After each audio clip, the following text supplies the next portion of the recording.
Okay, I think we're live. Of course, this is the moment my computer chooses to start being a little slow, but yeah, no, I think we're live. We've got some 4v4 Rage Forest, some Deathmatch, some 1v1. We're gonna throw the kitchen sink at you tonight. And for now, as the title card promised, the thumbnail, let's dive right into Rage Forest, where I think I've come up with a few clever names. Now, last live stream was like team left, team right, team upper left, team upper, bottom right. We're gonna try to do a bit of we're gonna have a bit of fun with the names tonight. So we got Team Coke versus Team Pepsi to start our first game, rounding off Team Coke at the, let's call it the 8:30 o'clock position. Jordan playing as the Turks in red. In his pocket, ACCM as the Hindustanis. Scorpion playing as the Koreans. More of a Khmer sounding name if you're going to go Scorpions or maybe Romans. Steak playing as the Slavs in orange. Very close by. We've got the worst AoE player. Okay. We'll see if that name rings true or not, but we've got the worst AoE player in green. Very quickly behind him, Barles, as the Franks, a good Civ. Samaro playing as the Huns, no houses for you. And a Bunzuhold playing as the Tupi. Okay. So we've got ourselves a Tupi. We've got ourselves a Champy. And let's take a look as the battle begins. We've got two avenues between the players, one nearby, one a little bit further away, where unfortunately Scorpion's villager without Loom, okay, I was going to say is going to die, but she's got Loom. No, pardon me. She's got quick skills is what she's got. To the north, the worst AoE player putting on a display against Steak. He does outnumber him 3 vills to 2. Let's take a look at all the people involved. Yep. And that's what happens when you're outnumbered in Age of Empires. Outnumbered, outgunned. Peace reigning supreme in the south. And by the way, only avenue of attack between these two players is here. So they've decided to carve it up right into the middle. A little bit of an annoying blue. Oh, okay. Blue does red a favor and deletes it. So the real action happening here where these 3 villagers now become 2 because now we've got 3v3, but it looks like Orange had a lot more HP. Oh, I'm sorry. I think I missed a few chats. Hello, hello. ROGM. I'm going to call you Ro. Daniel. Yeah, I felt like doing a bit of a surprise. A Kinder Egg surprise. Who or what the hell is Peanut? And how don't I know about it? Now, the only Peanut I've known is that there was a trend on Twitter. I feel like Twitter's becoming like TikTok, where it's going very trendy or trend focused. There was a trend of putting salted peanuts in a Coke. And I tried that and it did absolutely nothing. Everyone was talking about how amazing it is. And at the end of the day, I don't think it actually did anything to the flavor. Radu, long time no see. How are you? So, the north secured by our Slav in orange. Green running away, tucking tail, lumber camp house. And Scorpion here has walled us in. So we've got a good bunch of good civs. Wall ups are up. Wall offs are up. That's a hard sentence to say.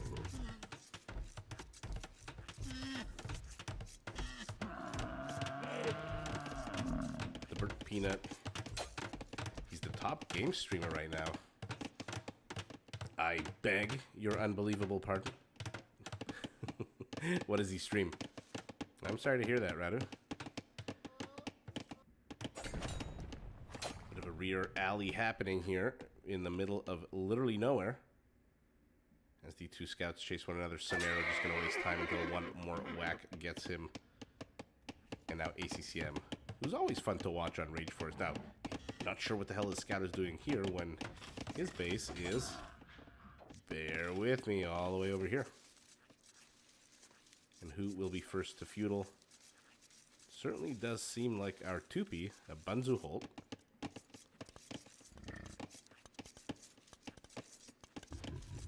Rust. I'm revealing my age here. I don't know what Rust is. What 1999? Sorry, what 1990s / early 2000s game does it most resemble? And what type of game is it? By the way, let's look at the 2P because they are a new civ. They start with 25 of each resources, 25 extra of each resource. Pardon, oh my goodness. 25 more resources across the board. Villagers can garrison settlements, okay. Fallen units, I assume they must not regenerate, right? It's got to be like the Khmer bonus. They can't possibly regenerate HP, that would be unfair. Fallen units return their cost, 15% of the cost, archery range. Okay, so this is the Blackwood Archers. Caciques and Curare. That sounds Latin to me. Anyway, let's see the 2P. Champy helping out here. The Bengal Tiger goes down.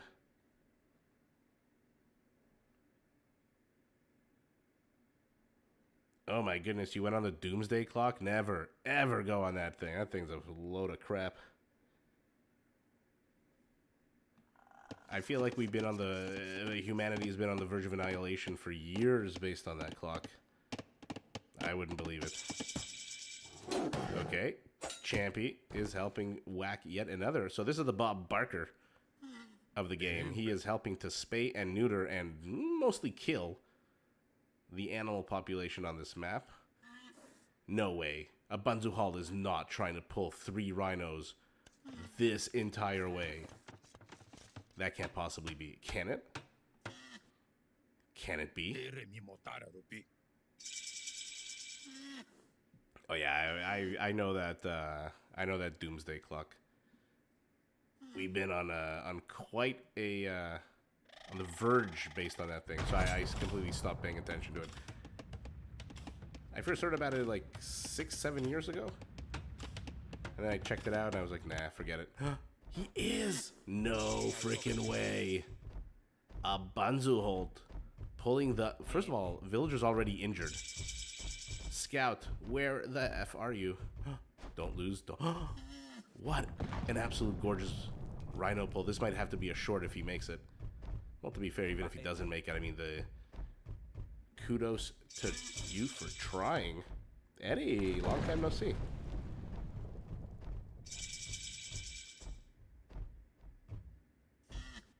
Oh, interesting. That does sound like fun.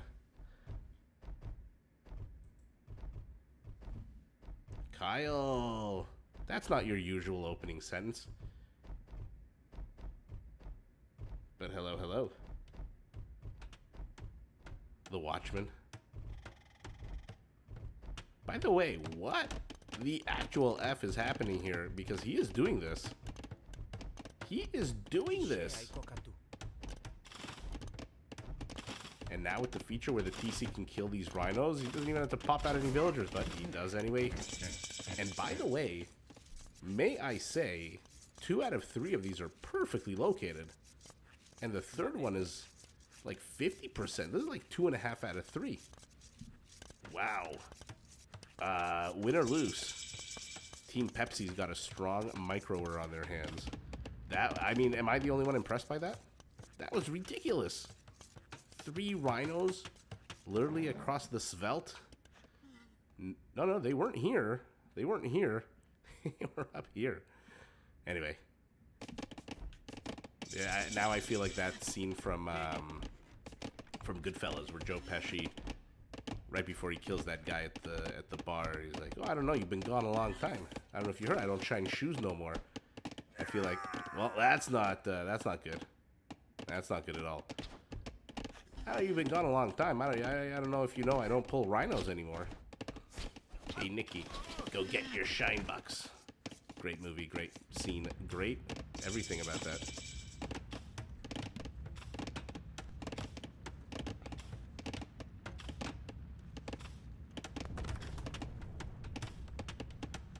Radu, I'll get to all that later.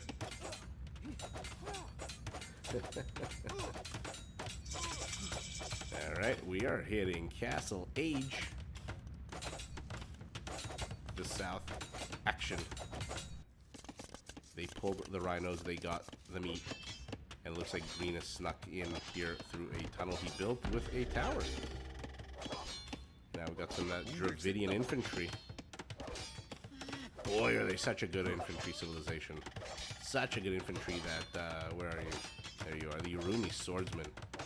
The charge attack, ignoring armor, my goodness. That thing is just a threat all around.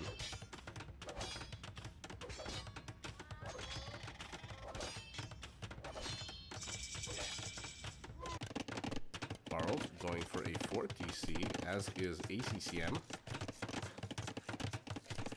So, pocket's gonna pocket. Our Turk with a very in-your-face castle. But that's okay. That's alright. Our Tupi just walls this in. Not once, not twice, not thrice. 4, 5, 6 layers. So it's going to be a while before this castle busts its way through. Even though a single ram could pretty much do it. What a sparse base here for our Turk. A 4-town center for the other pocket, Samaro. Meanwhile, Teal, the Korean, is not pocketing at all. He is just on the aggressive path.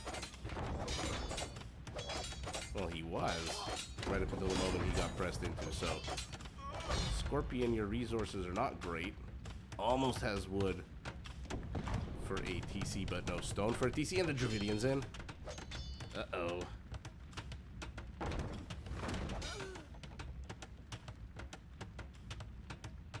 Yeah, I've been a bit neglectful of Discord.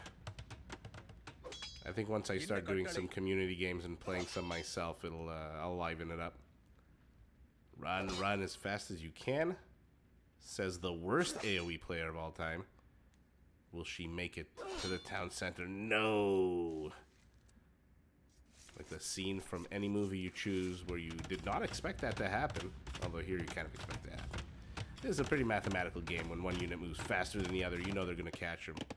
I thought something was happening here. It kind of looks, if you look at the mini-map on your screen, it kind of looks like it's glowing up there.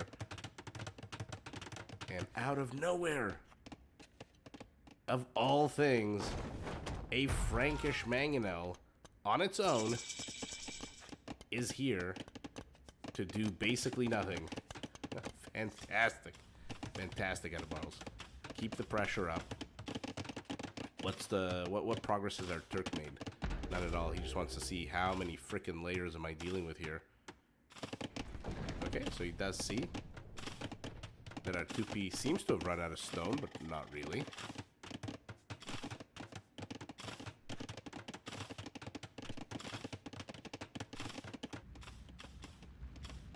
Okay. Worst AoE player is retreating. How's his Mangonel doing? Oh. No, pardon me, that's Barles Mangonel. He just busted down the door and in came Barles, and now it's a smush from our Frank. Okay. There you go. You never know what you're going to see here. I mean, here you kind of know what you're going to see because nothing's really happening here. Let's take a look at the north. Also not much happening.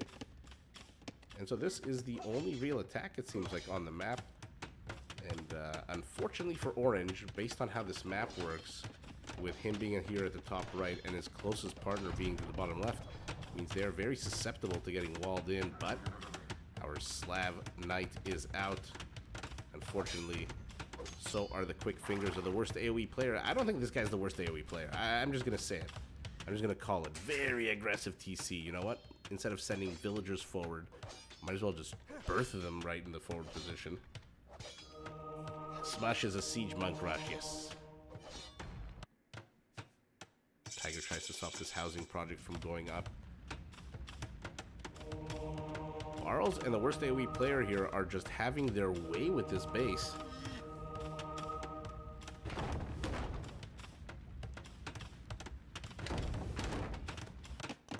And what is our Korean doing to help?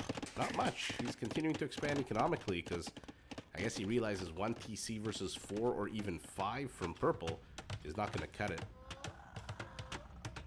But walls are up, and to be fair, not much that the green and purple can accomplish here unless they want to set down roots, which they're going to need to do ASAP. Okay, so he's building a TC and he's sending villagers forward. Well, quite a lot of villagers. What's his stone count? Our Frank with their discount. Good night, Radu. Janissary's out. 17 attack. Will do what exactly? Ooh, if only this was AoE2 from, like, what, a year ago? Before his range got nerfed. Still does have enough range to reach these villagers. Unfortunately, what he doesn't have is the frickin' accuracy. Look at that. Base accuracy, 50%.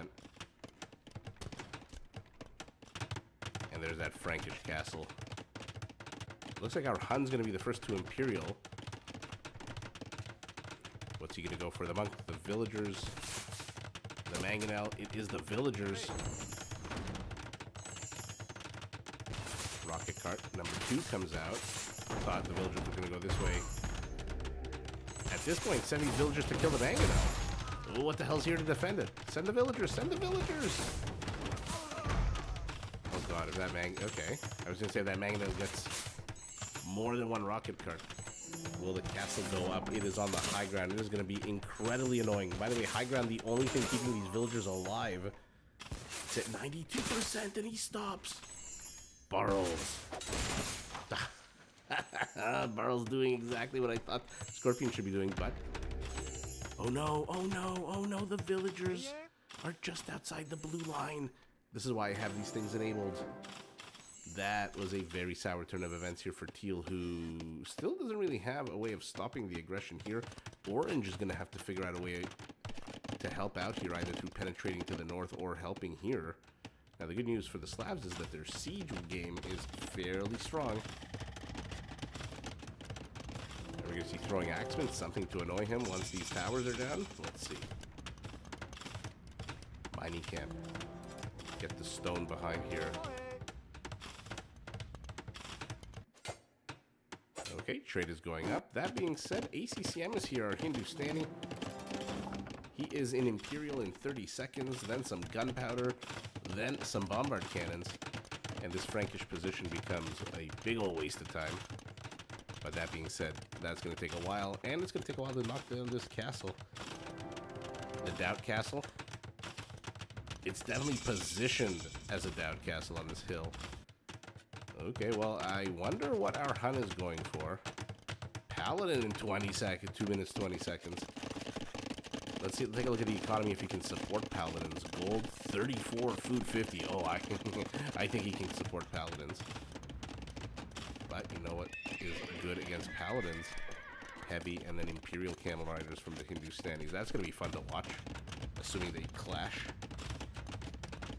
To the south, our Turk continues to try to get this wall. Janissary, no, but nowhere to be found. Where are you? Okay, he lost the Janissary. Probably to this castle if I had to. Yeah, it's got 4 kills already.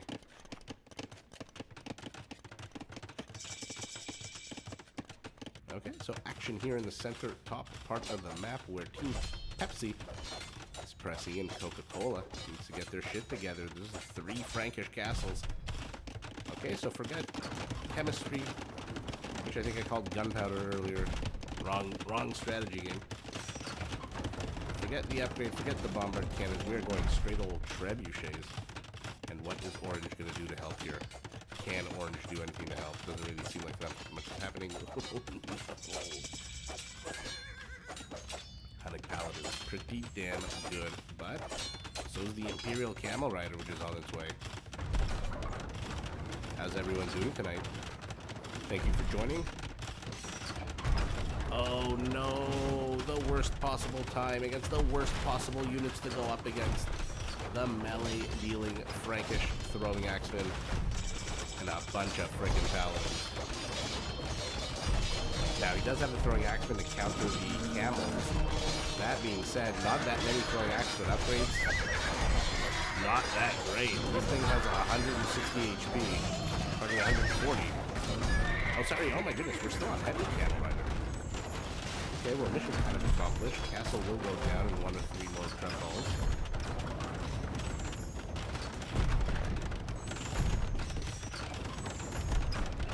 By the way, I raised the gain on my microphone more, so hopefully the my voice comes across a little bit better. Now we're Imperial Cape no more. And upgrades not really relevant in terms of blacksmith, except for armor. Mostly relying on that plus 18 juicy attack bonus against paladins and other Catholic. Orange has breached the gate. Do we have Druzhina? No, we do not. Oh. Gray doesn't notice. Gray doesn't notice. Just a few more wax and no more reinforcements. Oh no. Sucks to be white. Sucks to be white. Or gray. Oh no. What a beautiful game so far. I sound better today? Awesome. Thank you. That was freaking amazing. That was amazing. It's going to take about 1,000,000 years for those paladins to break through. And in the meantime, Druzhina infantry will be having its way with this location. Here we go. We have artillery. Yes, we do. 14 range bombard cannons. Team Coke. Team Coke draws a line in the sand. It says, taste test be damned.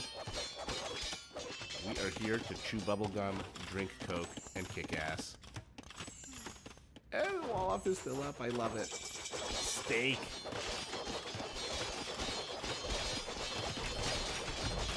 And here we go. A little bit of a poorly timed, coordinated attack. And they're through. They found a weak link in the Korean wall. Our Korean going Yepseon towers, I hope. What the hell is happening here? Hey, camels, get back. Let the halberdiers do this while the Hindustani Shatagni hand cannoneers take care of business.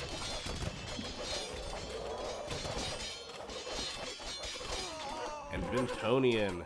Edmontonian?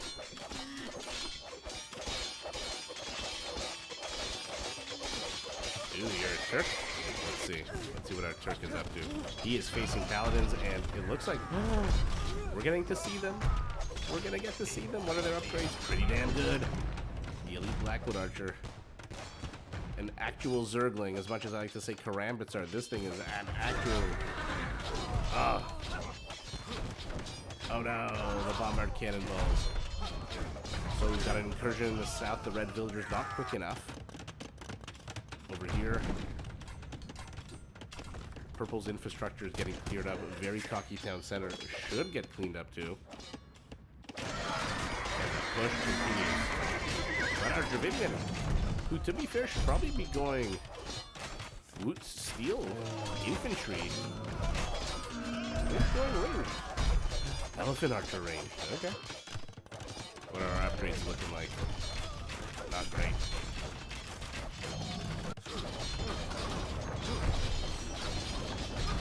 Flower bottom archers are here. There are a lot of them. 114 to be exact. And a Banzuhal pulls the Rhino, defends the Turkish attack, and is now showing us the flower-butted archers. Camel comes in, camel goes bye-bye. Okay, so we're, as usual, one team pressing into one side, one team pressing into the other. Throwing Axeman upgraded to the 9s. Druzhina yet? Yes, we do. Trample damage infantry, baby. Not sure why I did a George Costanza baby there, but... Red has been breached. Our Turk, the powerful gold civilization, should probably double down on some of those Hussars at this point. Since they get them for free, they come with extra pierce armor. But instead, he's doing cat archers. Let's take a look at the Zergling archer and see if it has any attack on it. Oh, just the usual spearman. What's going on here? Okay, never mind. ACCM is just cleaning up. Purple and green have stopped the attack. At the same time, they are pressing here to the south. Team Pepsi, if they can hold the north, and they can push the south. It is a GG condition. Why is Red pinging over here? Does he want the wall to go up, or does he not want the wall to go up? Let's see it. Oh, what a beautiful attack. This might have to be my thumbnail after the game is over. After the live stream is over. The Imperial Camel Riders, Elite Blackwood Archers.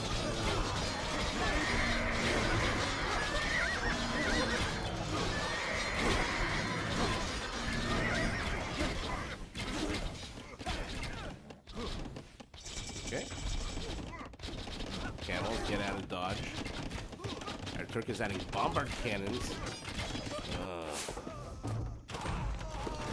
Jordan. You've got 2,800 food. You have Hussars for free. They come with extra armor. Looks like Team Pepsi is pretty much taking it at this point. 14 range bombard cannons. So of course you move them in with the 7 tiles. There we go. Now just shell away, baby. Do the baby thing again.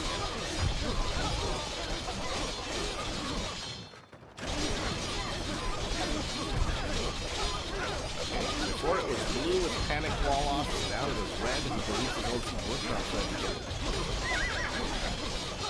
wall himself in. Korean towers going on. Am I, did he not get, he has the Epsilon. Shinki-chan doesn't need, I don't know why I clicked that. Actually, what doesn't need, does he have the resources for this? No. Unfortunately not. Some of those Korean rocket carts would come in pretty darn handy. Especially with opponents this clump. You can kill a good 30 or 40 of these units with a few rocket cart volleys.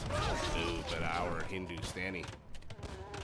40 camels, 6,000 HP, taking on all of this. Which, to be fair, minus the Treb, does not look as bad against 40 Imperial camels. Auditor decides to turn around at the wrong frickin' time.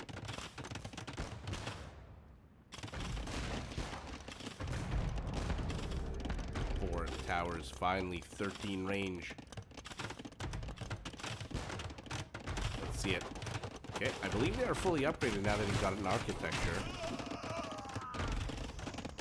What is orange doing? More importantly, what is red doing? I mean, Jordan has 12 villagers.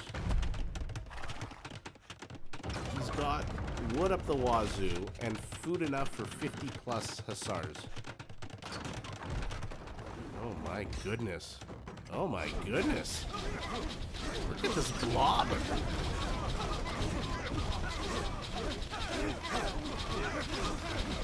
Six, 5, 4. Nah, doesn't matter, there's no wall behind here anyway. Bombard cannons from the Franks. They do have 13 range bombard cannons. Ooh. That looks like it should have actually killed some, but it didn't.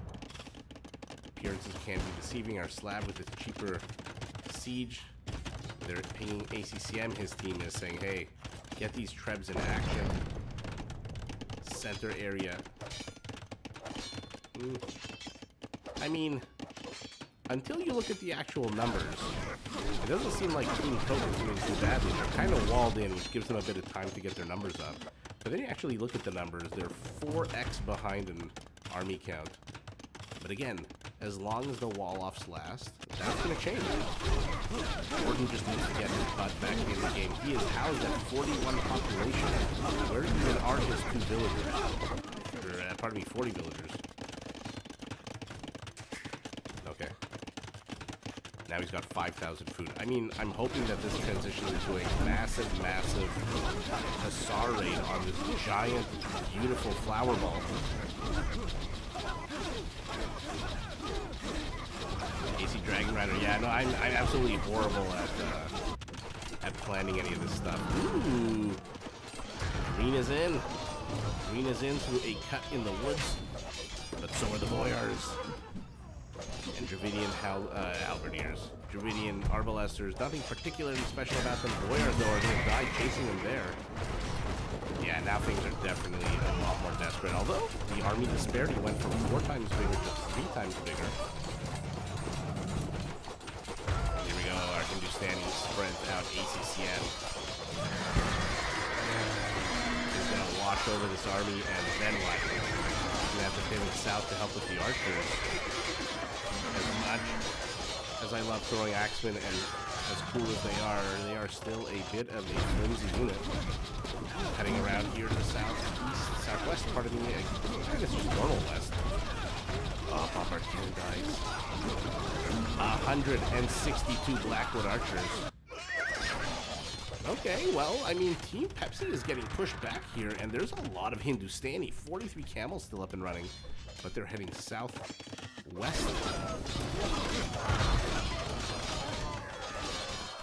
Is our Hindustani going to do this? Is ACCM single-handedly going to save his team? More paladins from our Hun, more Blackwood archers from our 2P. How's his gold looking? 74 gold. That's enough for one more unit. There's a lot of Dravidian infantry. Tell me he's gotten there. No, he has not gotten root steel. That would prove very good and very useful here. Where's knocking down the Frankish paladin, 192 HP, not an easy task. They are from the 2-piece.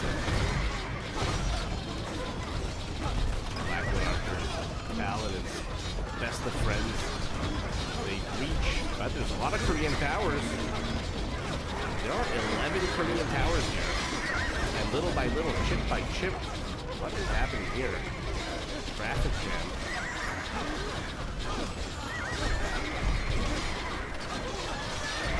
The problem is there's just no numbers. Yellow can't do this alone.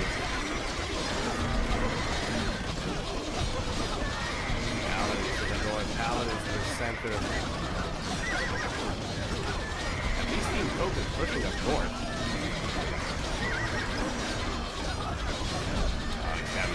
Camels. Jordan going to trade. Yeah, oh, there we go. Is he actually going to do Hussars? I thought these were stables. That's why I zoomed away, sorry. And these 166 PP archers are just happy to hang out here. Doesn't matter, they're free. Look at the bundle of resources. 3,000 gold, 3,000 stone.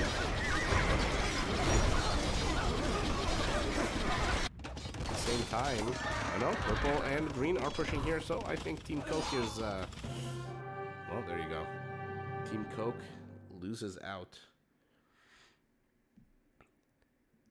Oh yeah, yellow desperately needed all kinds of support, and unfortunately, again, I don't understand why Jordan bites the dust with 6,000 wood and not a single military building. Was he sending resources? Does he even... Yeah, no, that's not his. I don't think he even has a market. Well, that was a fun game. Paladins, too. I mean, this was crazy. This is insane. 8 attack is garbage, but my goodness, 134 of them. That is not garbage. And kudos to Team North, by the way. Our Korean/Slav combo. For lasting as long as they did, because they were cut off from one another, and then they were really pushed into here. And look at how they responded. So many castles. Now there's Jordan's market. Let's see how, if he actually sent or received any money. 309, 500, 200. I mean, these are beautiful numbers. Your 9-month-old is watching? Oh, that's so cute. My my 1-year-old also loves watching Age of Empires. Jordan received 22,000 resources from ACCM. That's a lot of camels that could have trained. All right, well, that was a fun game one. I was just watching a game, and all of a sudden, my daughter also she's 1 year and 1 month, and she just started, like, clapping and smiling. The power of Age of Empires. Okay, I'm going to load the next Rage Forest. And like I said, we're going to watch some deathmatch. We're going to watch some 1v1s. I think I've got a Mr. Yo 1v1 or the Viper 1v1 that I want to watch. So let me just rename the teams.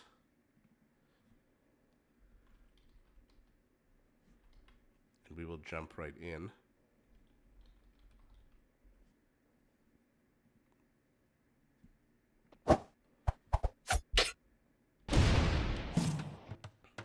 Okay, we've got Team Atreides taking on Team Harkonnen. I never know how to pronounce Harkonnen. Is it Harkonnen or Harkonnen? I've heard it pronounced that same, pardon me, both ways. Anyway, neither here nor there. Starting us off on Team Atreides, we've got the Malians in green, played by Samero in his pocket. Timo playing as the Ethiopians in blue. Jordan, forget the Turks. We're staying in the Near East, though. We are going with Persians. And the two bushes tell us it's the Gurjaras, played by Edgar Davids. Okay. The Viper.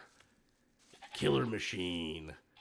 420, 69, whatever. And then Edgar Davids. Okay. We've got Steak back again, playing as the Purple Spaniards. The Viper playing as the Sicilians in yellow on a very hard-to-see map. The Crocs as the Koreans again. And Abunzo Holt is back this time as the Incas.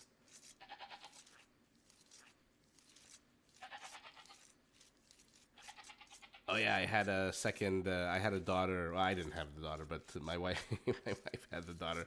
We had a daughter a year ago. A year and a few months. And now she sits on the old lap watching screen time at the age of 1 year, you know? That's how we like to do it. Desert theme, I know it's gonna be rough for a Bunzo Holt. I don't know if he's gonna be able to see his own units. Thank you. Ivan, you think I need to turn up my voice volume? Okay, one sec. The problem is, if I turn it too high...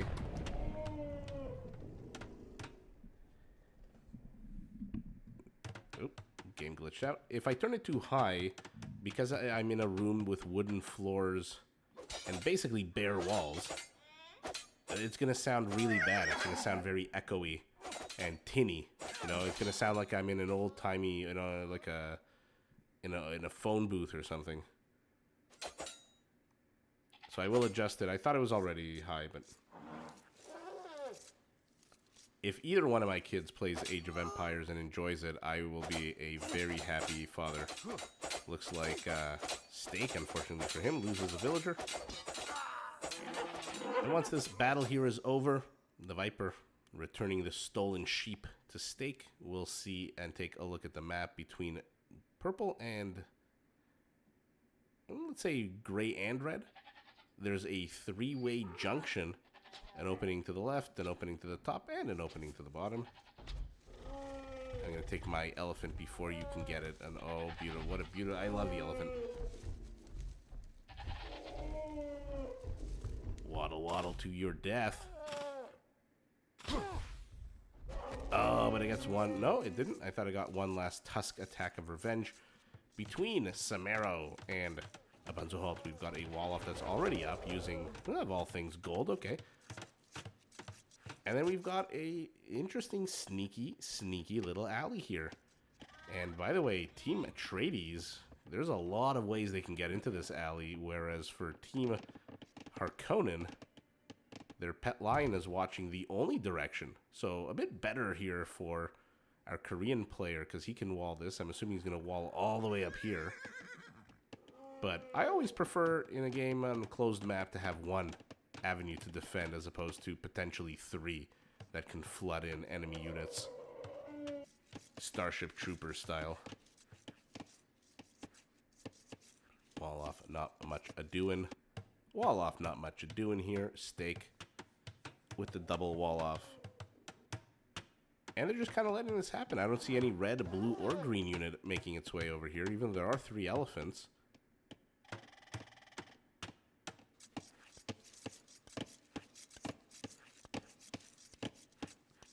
I don't really see Malians.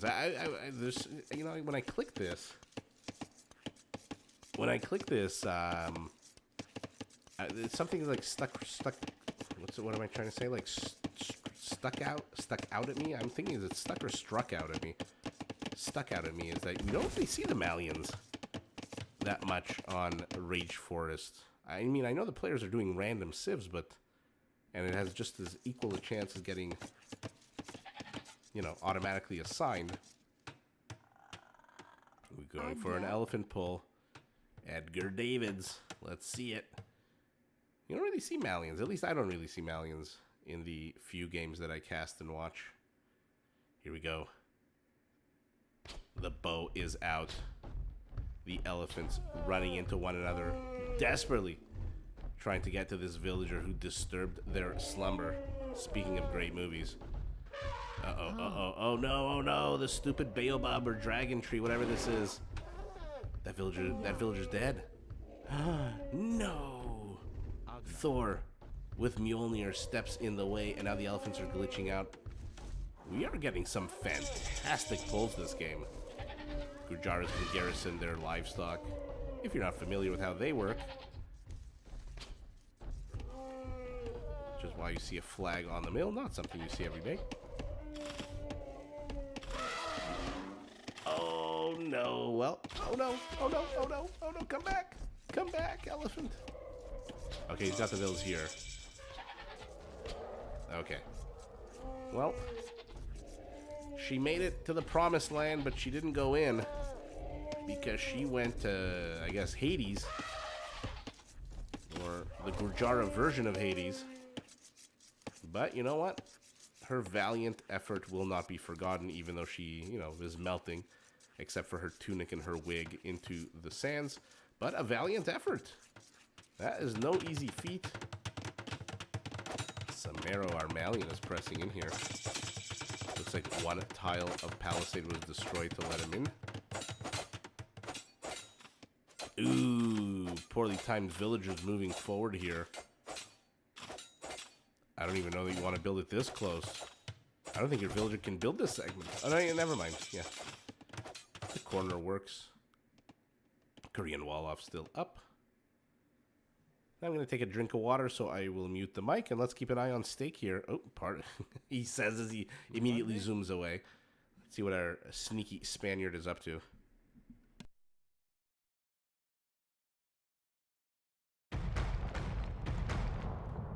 Deleting. Okay, not so sneaky. Done right under his opponent's eye. And oh my goodness. Green with the maneuvers, but unfortunately orange with the villager already here does wall it off. If you're not familiar with what the hell green just did, Samaro blocked construction of one wall segment, his enemy's wall segment, with his own gate. Because the gate you can build from further away, which means you can do it faster. Wow, fantastic play. But unfortunately for him, Abanzuhal did have a villager here already. Jordan is pinging here. I don't think he's seen anything, has he? No, he is not. Maybe he's telling his team, hey, somebody should go explore. And this villager with the bow and arrow is doing exactly that. Okay, well, Armalian says I broke in. I took a look around. Not much for me to do here, so I'm going to wall you in. One army count to 3. Second dock going up. Okay.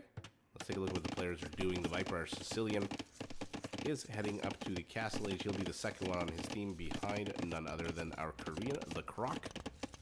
Pardon me, the Crocs. I wonder if that's a player's last name. Jimmy Crocs. Jordan, our Persian, is going to be first to the Castle Age. No surprise there at all. Immediately a second town center. Does he have the wood? Ooh, he did. And then he spent it on something. Probably a fish trap. And now he doesn't. And this is what I mean. That I would rather defend the one opening than 3. I mean, obviously, what is a silly thing to say, but this is exactly why. Because green's going to wall in over here. Blue's going to wall in over here. Jordan's going to wall in over here. More and more players are hitting the Castle Age.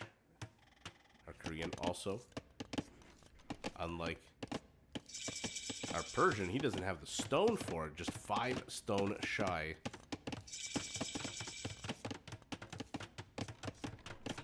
Second TC going up for him. Viper also second TC with a buttload of villagers. Because why the hell not? If you already build things faster, throw more manpower at it. Our Korean wants to play games here. Oh, why are you attacking the gate? Oh, a bit of a misclick here by the croc. Now he's attacking the fishing ship. This villager doesn't know what the hell he wants to do. He is on meth. He is just swinging wildly, attacking at whatever the hell's in reach, in range. What elo is this? Ooh. I would say on average, probably 2,500, 24 to 2,500. Fire Lancer. I wonder why it's called a Fire Lancer. Is destroying Green's gate, but behind this, Green has already done the one tap. Ethiopian, are we going to get to see Shotel Warriors? No, we are seeing Petards and Shotel Warriors, okay? So I ask a question, the response is, kinda. Purple wants nothing to do with this. Our Spaniard is walling in 2 extra TCs for our Inca. Let's see what a Bunzahold does here. This Champy is inside the TC. Relaxing. A bit of a spa day. Put your feet up. Have a drink. Nobody's taking the elephants. Fire Lancer turns around and says, hey, let me back into my house. I do not want to be here. Ooh, so close to being synchronized, the attack. But still a cool animation. I love the animation parts that they improved in the game. This game is just beautiful. And they are making it more beautiful. As is this beautiful wall off with the beautiful houses and beautiful villagers, making a beautiful castle. 3 TCs for pretty much everybody on Team Harkonnen, except for our Spaniard. Let's take a look. What do we think our Spaniard is doing? He's got absolutely no resources. He's still stuck in the feudal age for 2 whole minutes. And that is exactly why you're seeing houses here. Ooh, Scout stuck. Dies. Our Persian has gone double monk play. Is this for relics or is this just to shoo away the Fire Lancers? Where are the Fire Lancers? I, of course, missed. Did I? No, there they are. What's stacking? I mean, obviously there's 3 units here, right? Oh my goodness, there are 2 units. Wait, didn't I just see 3? Yeah. What is going on? I apologize. I thought I saw 3. And I was making a very clever little point. But no joke's on me. I'm the idiot. Boom, boom, go the petards. 1, 2. They blow it up. Shotels are in. The Inca. Where is your slinger? Where is anything that can stop these Shotel Warriors? That villager's dead. Attack upgrades, none. Armor, +1. And the Shotels are deep diving. This is a long-range bomber. Okay, but the wall-off is up. Let's see how they deal with this. Are they just going to keep stacking, or is he going to be... Yeah, no, they're just hanging out. He's got to be careful that these villagers do not step 1 toe outside of this. Like that. Oh, that always happens. That always happens. You have to be so careful when you construct the gate. Mangonel coming out for our Spaniard, who is the last on his team, but not the lowest score in the game. That goes to our Gurjara here, who is, to be fair, has a low score because he's heading up to Imperial. More and more Shotels. They've abandoned the attack to the south. Gray is now walling. No, pardon me, green. That kind of looks gray to me. I can't count. I don't see numbers. I don't see colors. Something's going on here. But no. Oh, no. Orange, a Bunzuhalt. Our Inca is on his own. Mangonel. Okay, here we go. The slingers. Now, they kind of nerfed this in a way that I don't really like. I thought this was a super cool unit because it used to have a +10 attack bonus against infantry. And I'm all about a +10 attack bonus against infantry because that's hand cannoneer levels in Castle Age. But then they nerfed it to lower it. Amanzuhold has the resources. Come on, more. And now, unfortunately, probably the big pressure is on Teal.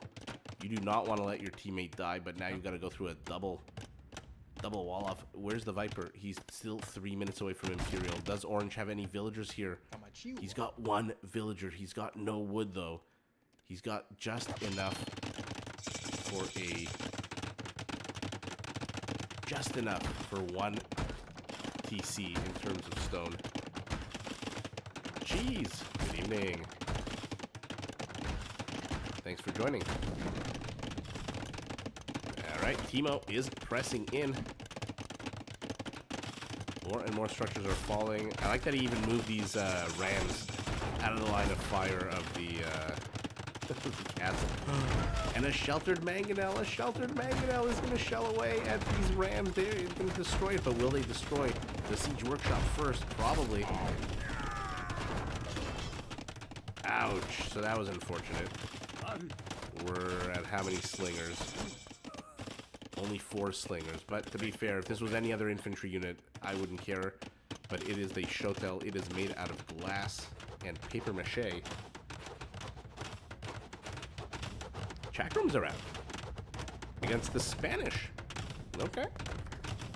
Not really expecting to see infantry out of stake, but never say never. Shotels keep moving in. Siege workshop up. More villagers coming to repair.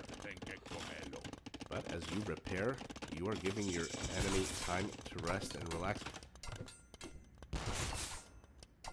Oh my goodness. This is so slow. Their biggest hope here is the Viper. Oh, look at this! Samaro! Oh my goodness. Gabetos are out. No upgrades at all. Castle is out. Okay, so you know what? At least the Bunzelhalt can build a backup TCs halfway through. It's still going to take a while. Viper placing down a market. Very confident.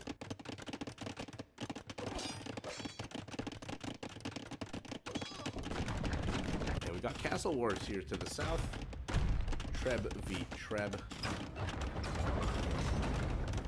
So let's see how this progress is going here.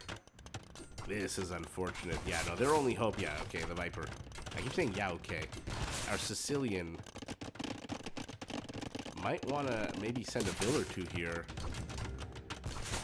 Imperial Age in a minute 40. That is how long a Bunzelhold has to hold on here. And to be fair, probably can. Another cool unit the Incas have that has a very long shaft is their Kamayuk. But he has no food. So he's adding another mangonel. Where's the siege workshop back here? Teemo is going for the TC instead of the castle. The softer target, let's say. And if a Bunzelhold can hold here, maybe the Viper, maybe the Crocs can save him. Oh my goodness. Still just continuing to chip away at that wall. Looks like the Jara Castle will fall first. Bombard cannons helping the Trebuchet. Oh, but here we go. Jordan says I didn't do a unique unit last time. This time I've got 4 big juicy castles. Let's frickin' go. And the War Elephant is out, but upgrades are shite. Rush to the unit, and then you don't get the upgrades. Or get the upgrades and then to have almost no units. Orange still training a mangonel. Probably because the other one died. And to be fair, if he holds on here, this is a good little enclave for him. 57 villagers plus 5, 62 villagers is not bad at all. And there we go, the Slingers for the win here. Slingers for the win. But now they're facing Gabetos. This is a fun little matchup. Castle down though, which means this is open hunting. Open season. Heavy rocket carts. Hey, you can just go through here, right? There we go. Teal realizing he can just cut. He's got a single fire lancer. Well, had a single fire lancer. The Viper. The Viper's here with sergeants. The slowest moving infantry unit in this game, taking on villagers and a castle, but the donjon. Well, the idea of a donjon. Is it too little too late? By the way, Teal still hasn't made his way in here, and now our Malian is here with his... Okay, he went for the villager. That's smart. No more repairs. The Malian with his bombard cannon is going to shoo these units away. Might as well just move forward at this point. Never mind. Never mind. Look at the HP. Yikes. Another Persian castle. By the way, let's take a look at where our elephants are. Where the wild elephants are. Spaniard, Sicilian, Persian are all... Come on, what's the word I'm looking for? I am at a loss for words today. All converging on 1 point. Elephant. Finally, all the upgrades except the attack ones are here. That being said, with its ridiculous blast width of half a tile trample damage, I don't think it needs that many upgrades at all. And teal, at this point, you understand that orange is dead, at least in the original base. Abandon your attempt to break in and wall in because your enemy, okay, I was going to say, your enemy's going to just delete the walls and move in. And now you've got nothing here. Where are your cards going? By the way, where are your half-dead cards going? Probably you might want to heal those. Hello to everyone who is watching the stream, by the way. Thank you for joining. And there we go. Yepseong towers are up and running. They do have the same range. Actually, better range, assuming he's got all the upgrades. He does not. He does not. Better range in the bombard cannon. Now blue wants to press into here. This is an interesting choice of where to place your army at the moment. And please, please repair these cards. I mean, it's so painful as a caster. 5 HP. 5 HP. 21 HP. Just one villager. And let's see, what's a Banzuhal doing now? Not much. Trying to wall in, succeeding, but these are Shotels. They attack pretty much like an elephant. And he's being joined by Malian infantry. That, by the way, has an insane amount of pierce armor. Yeah, geez, I mentioned at the beginning of this stream when I think there was like 1 or 2 people watching that I have a few cool names for the teams.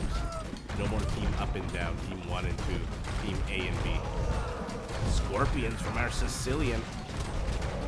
They do a pretty damn good job considering that this unit has 600 freaking HP, but they do a decent job countering elephants because they come with that nice elephant plus 10 bonus.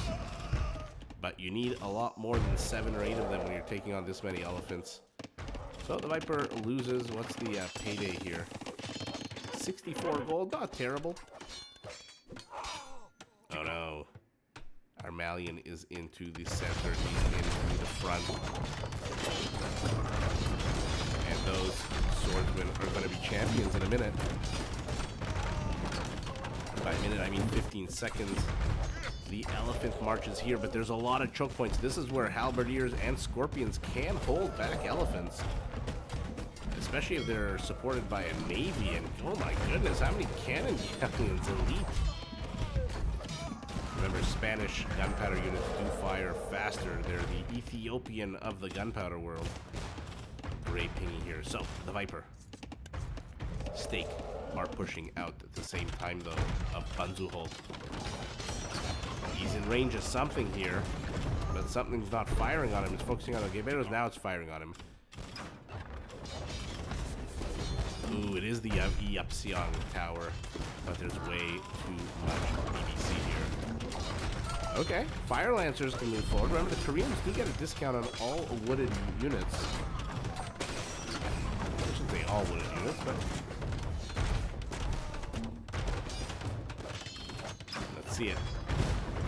Fire Lancer versus Champion, not usually a fair fight, but when you outnumber your opponent, I'm trying to click the unit to see the upgrades.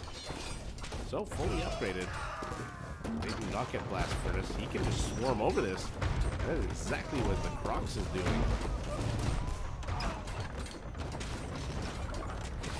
And to be fair, every second that these bombard cannons are not attacking the castle, and the second this castle is still up and the rocket cart Fire Lancer combo is working.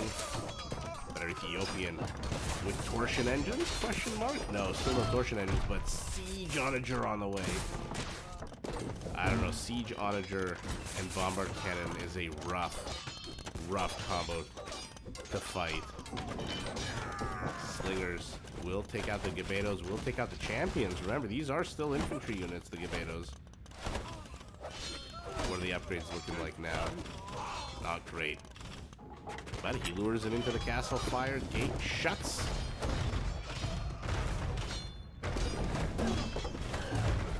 And the castle should fall any second now. Ooh, here we go.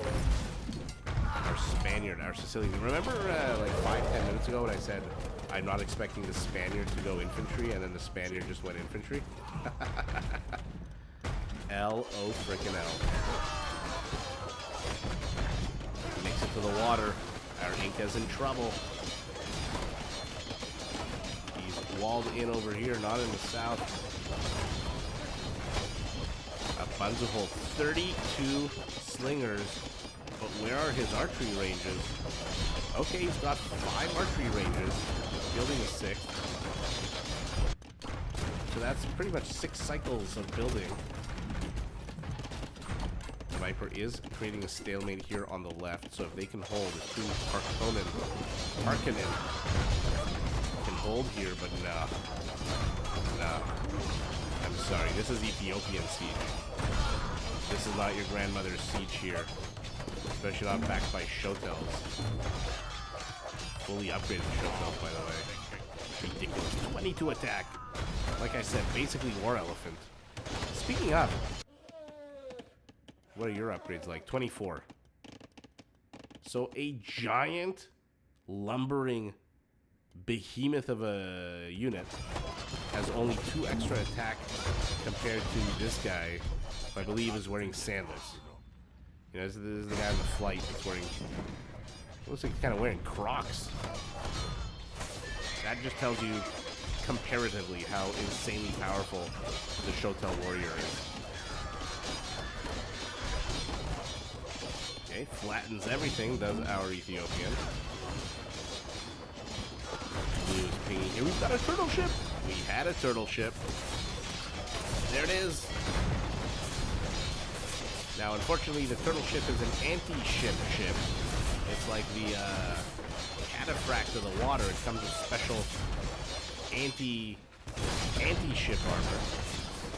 Not too sure it's going to do too well here against this endless bombardment and these swordsmen. But it's still a freaking cool unit to see. Look how beautiful it is. Look how beautiful it is, and it collapses in the most OCD attractive way possible. Tile by tile, spike by spike. Why is red pinging over here? Oh, because, of course the Viper snuck in a donjon. Why wouldn't he have snuck in a donjon? But to be fair, 3, 5, 12 fully upgraded elephants should be more than enough. And Team Harkonnen looks like they are not going to be mining spice on Rage Forest for much longer. Yet another turtle ship comes out. We're going to look at it just because it's so rare to see. The Crocs, whose vast Korean holdings once spanned this entire area, is reduced to almost nothing, and he is microing the turtle ship to his heart's delight. But the Mangonel Onager, Siege Onager is here, and you are not long for this world. One more hit. One more hit. And that's all it takes.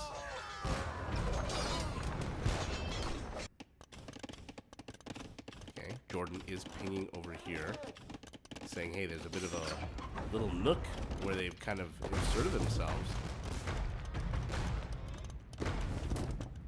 Okay. And Jordan, if you're wondering why his elephants are all the way on the other side of the map, where are they? Here. It's because he knows he can hold this forward position with like 10 elephants.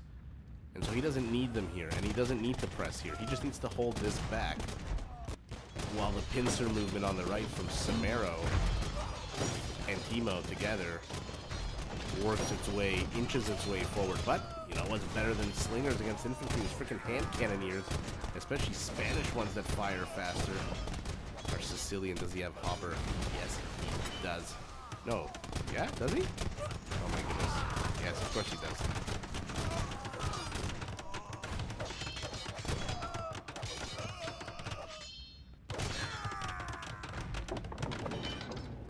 Okay.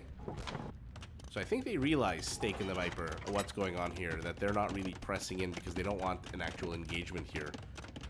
They just want to maintain the status quo while they focus elsewhere and send more and more elephants here.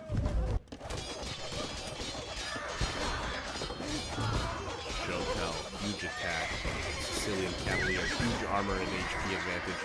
But it looks like they were going after the bombard cannons, which let the Shotels take care of them. The slingers are all dead. Where, oh where are the hand cannoneers? Take a look at the second I up here, yeah.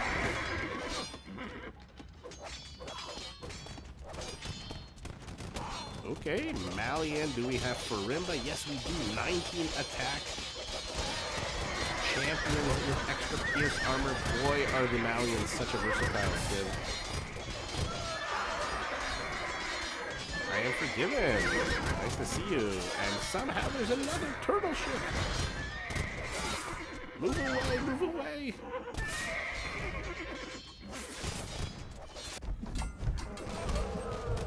Jara faces the issue. Do we have frontier guards? Do we? No, we don't. Do not. Yeah, don't need it. So, the Harkonnens. Harkonnen? Somebody tell me how to pronounce this word. Harkonnen? Harkonnen?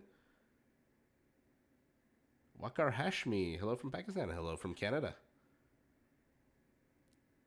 The Harkonnens kicked off Arrakis. And by the way, what a good game to use these two civs. That kind of map that kind of looks like Arrakis. My planet is a beautiful planet. My forest is a rage forest. And when the sun goes down, you can see the dragon trees glimmer in the air. Oh, you're Myra. Well, there you go. You should have told me that last stream. You know I remember nothing. I remembered nothing. My memory is just horrible. Everyone can like lie to me because I don't remember anything. Except like movie quotes and stupid shit like that. TV quotes. I can quote you every episode of Seinfeld and Frasier and Friends. Alright, let's take a look. 123 war elephants. Not bad at all. But the number is not here for Team Harkonnen. And even though the 90 to 170 is not an insurmountable difference.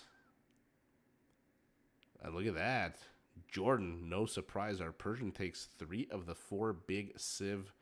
Big res metrics, and trade profit goes to the Viper. So, a fun game. It didn't even click in your head. Well, I appreciate you telling me. All right. Well, that was another fun Rage Forest game. And let's see what's next. Maybe we'll do a deathmatch game. A deathmatch 3v3. Let's see if I can find it.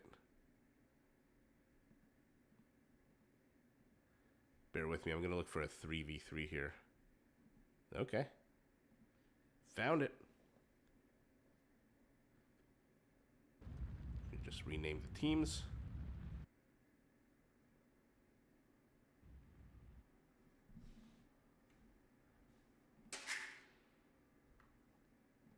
Okay, we're going to get kind of creative. This is going to cause a big backlash. Or maybe not. Okay, let's do this.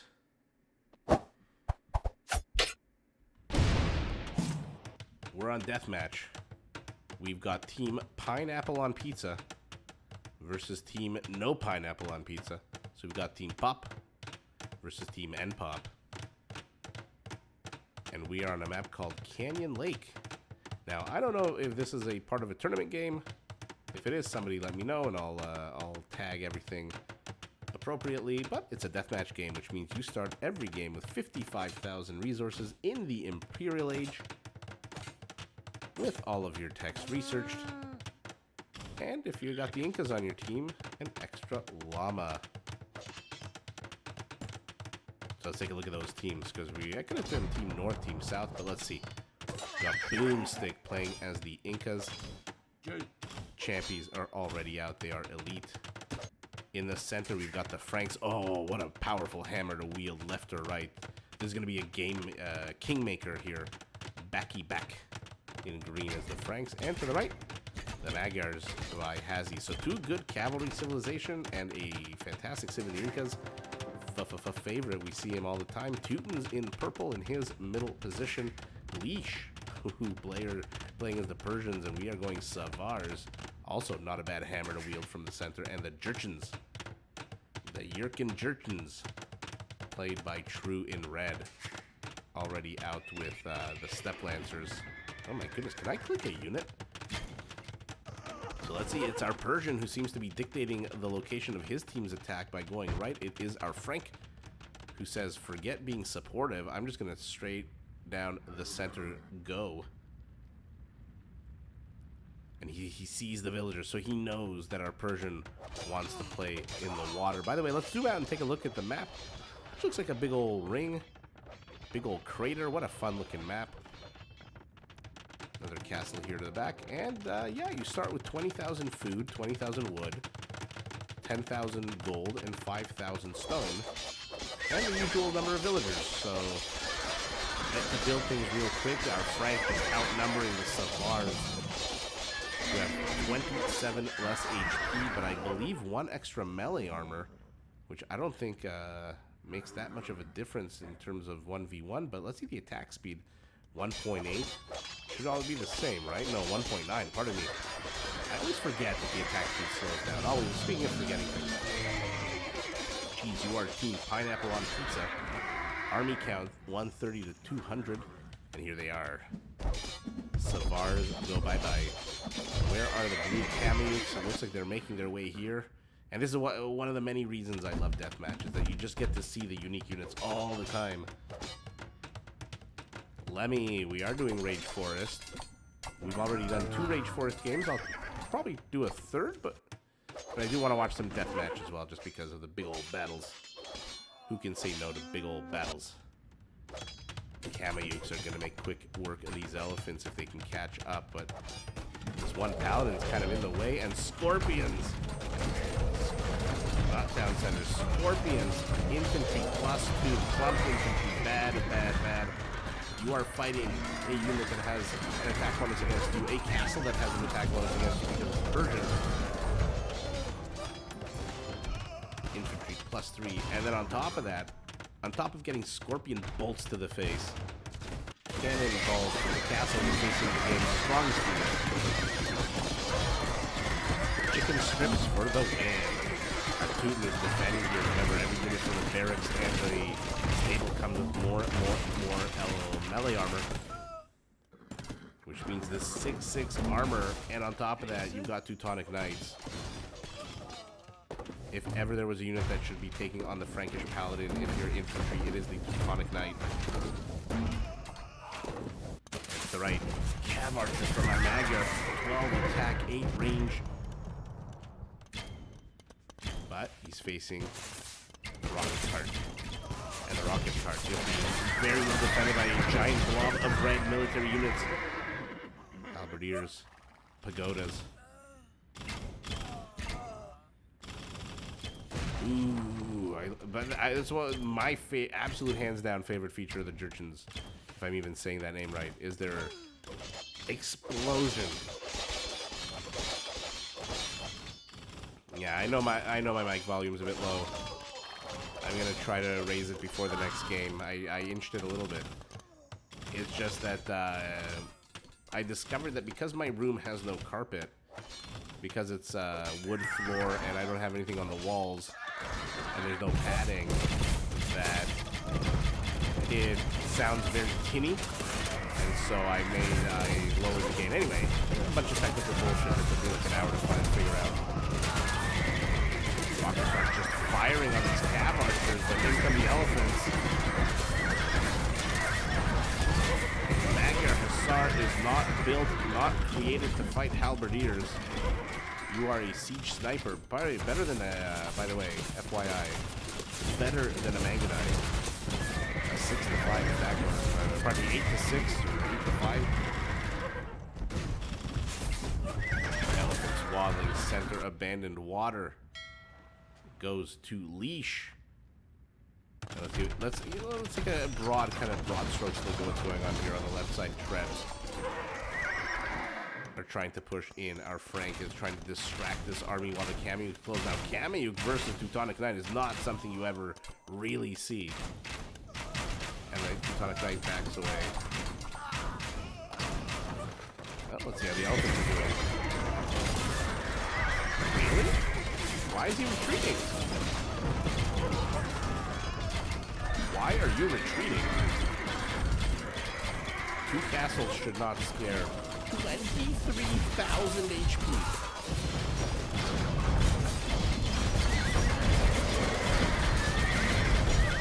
Rocket card support in the south, but again, these are Vanguard Cav archers, so 59 of them do 59 more HP damage. Oh, you can't take rocket card fire.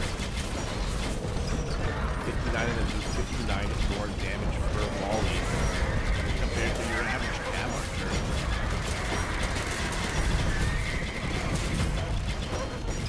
How is our Inca doing pressing in here with Onagers? I'm really surprised that Incan Onagers are beating out these Teutonic Onagers. I mean, remember, again, we're in Imperial, so Ironclad is already researched. Or, pardon me, we're in Deathmatch. Trade looks like it's attempted here for Team Pineapple on Pizza. And now you're in the unenviable position of having to deal with a bunch of freaking elephants who still have 13,000. You know what? He got rid of 10,000 HP. How's Hazi's economy, though? 90 villagers. Okay. So he's in a good spot. I mean, obviously not in a good spot, but you know what I mean.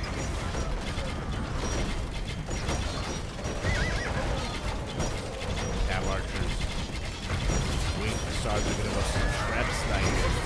Look how fast they kill. Oh my god, they didn't even touch it? Yikes. Right click, shift, right click, shift, right click, shift. And all of a sudden our Persian, our Jurchen, have no more long range units. But do they need them?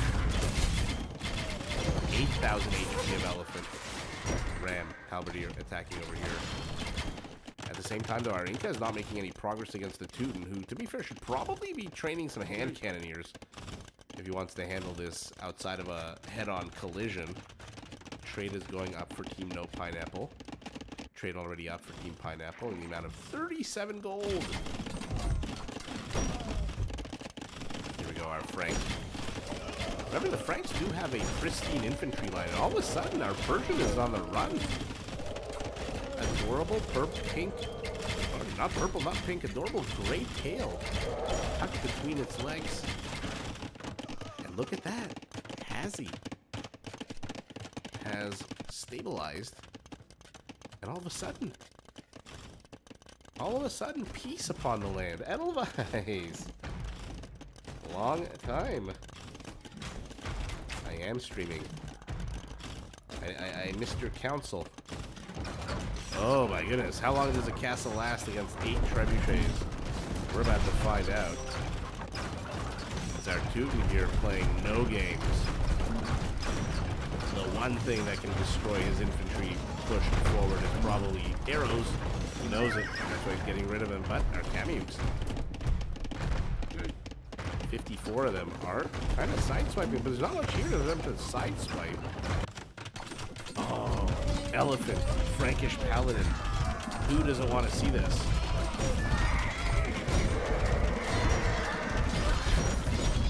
Agar Cav archer just blew a few tiles to the left. You'll be on the high ground. Now you're attacking from the low ground. Why do this to yourself? We are doing absolutely fine. Thank you so much. And now that the villagers are idling in bed, I can come back to live streaming in the evenings. My evenings, I should say. It must be super late for you. It must be like 4 in the morning or something. Not much here to stop this Teuton push, except a few Frankish paladins. Unfortunately for Green, he is stuck defending here, but okay. Now, speaking of HP, the Frankish paladin is no slouch, and he is going for the trade. That's where he's going. And all of a sudden, Leash's trade has been put on a big leash. War Elephant will thump, thump, thump. And now it's blue that's getting pressed into. Like, Team No Pineapple on Pizza, or pardon me, Team Pineapple on Pizza are pushing quite well. Their army count is lower, but their villager population is higher. They can respawn a lot quicker. Okay, first volley from the siege onagers, not great. Paladins doing what they need to be doing. They're closing in on the siege. They are sacrificial paladins at this point. Just stop the siege. Hey, onagers. I'm seeing a treb here. All the onagers. Okay, all the trebs are gone. All the siege onagers are gone. Now, luckily, with Ironclad, Teutonic Siege does last a little bit longer. Wow, what a fun game. 3 a.m. Oh my goodness.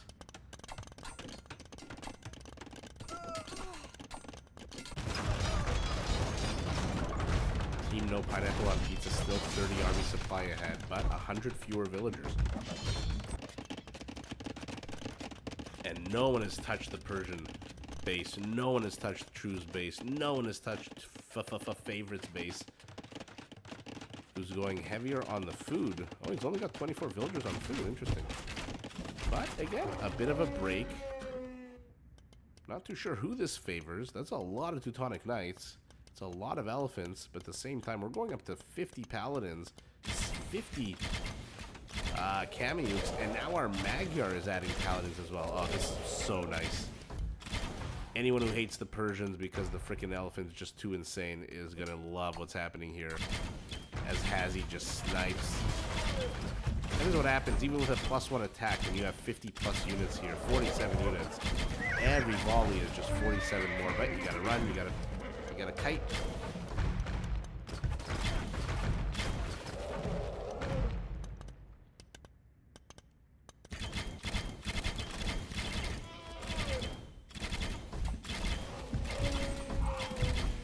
What is he attacking here? Oh, there's a halberdier there.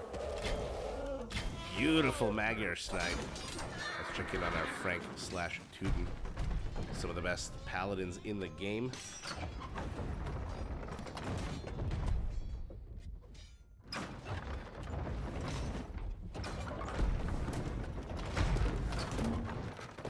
One low ground prep for green dies. I've heard it said that the Incas have a rough time pushing out. They just don't have that oomph, that pep in their step. Okay, so the Magyar Paladin is for raiding, but the Gurchin Halberdier is for killing that raid. Beautifully placed castles as well will make sure that any Paladin that makes its way in here, any kind of unit, will be damaged. Damaged goods. Now our Gurchin is adding in archers of his own. Interesting, our Persian's going camels against a heavy infantry composition. Probably wants to counter, I mean, not probably, but does want to counter the Paladin. We've got the Grenadiers. Like, this kind of stuff I don't mind when they add to the game. This kind of explosive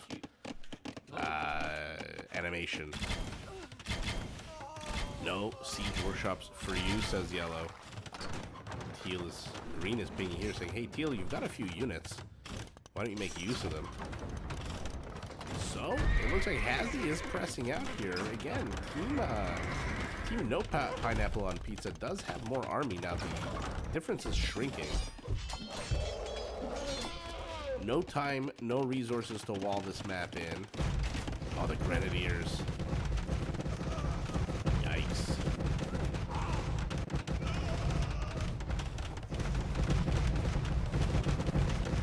They lost the Eagle, which was sour. Look at these Grenadiers just having their way with these villagers. At the same time, Purple Teuton is pressing in. A couple of Crenellation's castles will make sure that this trade route is nice and safe. I'm surprised our Persian isn't building Caravanserai along the way here. One brave paladin has a death wish.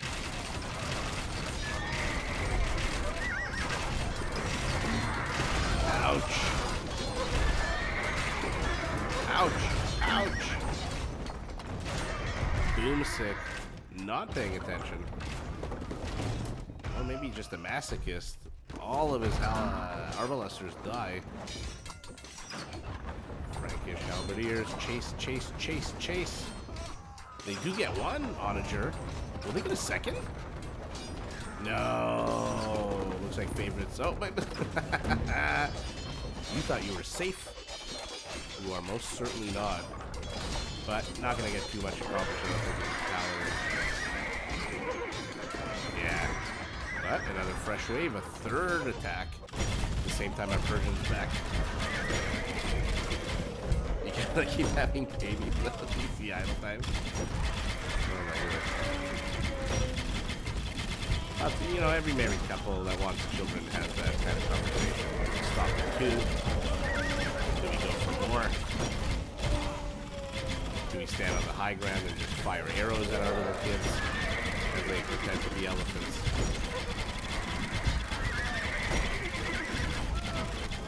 The elephants waddling uphill. I mean, the Jurchen Cavalry might want to support these guys, but they can't really enter into the castle fire. They are number 1 on the low ground. Number 2, they are not Turkish with Sipahi. Stalemate continuing here on the left side, but the Frankish Paladins are slowly, bit by bit, wood by wood, stone by stone. Oh, what a great shot. Are dying, and there we go. The auditors pay for themselves. No more to stage as the last remaining Scorpions hoof it the hell out of dodge.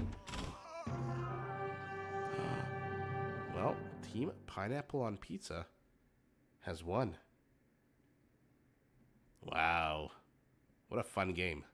What an absolute epic game.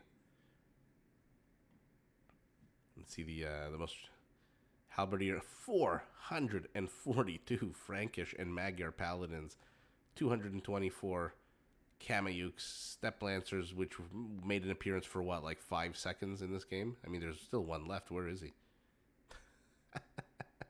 This guy with 0 kills has been sitting here the whole freaking game. But more importantly, more funly is the War Elephant. Wow. 600 kills. Of course, our Persian lost the fewest. 98 buildings destroyed by those rocket carts. And let's see how the trade looked. Okay, the biggest donor, our Jurchen, I don't know. Our biggest recipient, the Persian. And yeah, let me know what you think of Deathmatch. I mean, I know Edelweiss is going to like Deathmatch. But it's not for everybody. I can see it. People like, you know, the city building aspect of the game. But boy, oh boy, does it lend itself to unique units. I mean, we saw pretty much all the unique units, did we not? Except for the Franks. We saw the Kamayuk. We saw, where are you? Teutonic Knight. We obviously saw the War Elephant. We even saw Magyar Hussars, and we saw the Iron Pagoda. But yeah, the Frank. What do you? I guess throwing. Oh, excuse me. There it is. The throwing axemen. I was gonna say throwing axemen are not terrible against elephants, just because you can mass them. They're cheap, and you support them with scorpions. But yeah, we didn't really see them right up until the end there. So it is what it is. Let's go find ourselves. I'm going to raise the mic volume. Tell me if it makes any difference.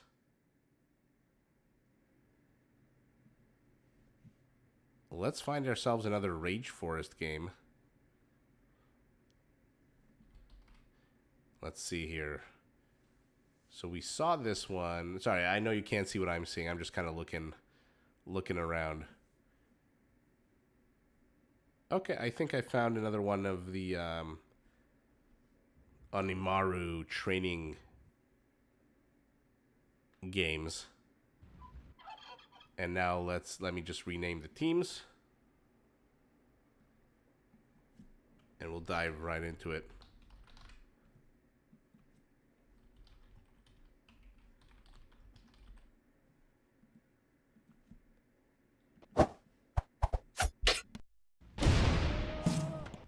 So we've got Team McDonald's taking on Team Burger King. You will never convince me that McDonald's has the best French fries. Not a fan. And yeah, like I said, I think we're on the Team Onimaru's training games, because they are all Onimaru everywhere on this map. So let's take a look at Team McDonald's. Does old McDonald have a farmer? Will he bite it? You pronounce Jurchen right? Jurchen. Okay. Thank you so much, AC Dragon Rider. Freaking Andy playing as the Lithuanians in orange, very far, but in his pocket is the Viper. Hindustanis in the yellow. Tato playing as the Goths. Always love to see the spammy Goths. And Miguel playing as the Tatars in blue. Opposite of him, we've got the Teutons. Again, we've got Kingstone, or pardon me, the Teutons played by Jordan. Third time we're seeing Jordan tonight. Kingstone playing as the Wu in gray. Winchester as the Mongols. And last but not least, Lewis playing as the Georgians in green. Now already shenanigans out of freaking Andy as he tries to drive a wedge between his opponents with a wall off here. We'll see how much he can actually get done, how annoying this will be. But he's only sent 2 villagers, it seems like. And a third one is down here, but she's got no HP. And the attempt, valiant as it is, will lead to nowhere. Loses the scout as well. Sour happenings here. As the second penultimate villager. I mean, this one might as well do something here. Yeah, okay, she's making a lumber camp, a mill. And look at the Viper sacrificing HP on his scout. If you didn't see that, he body blocked. Rewind a few seconds. He body blocked these units from getting to this villager. But all he's done here is ensured that freaking Andy has to spend a bunch of wood repairing these silly palisades.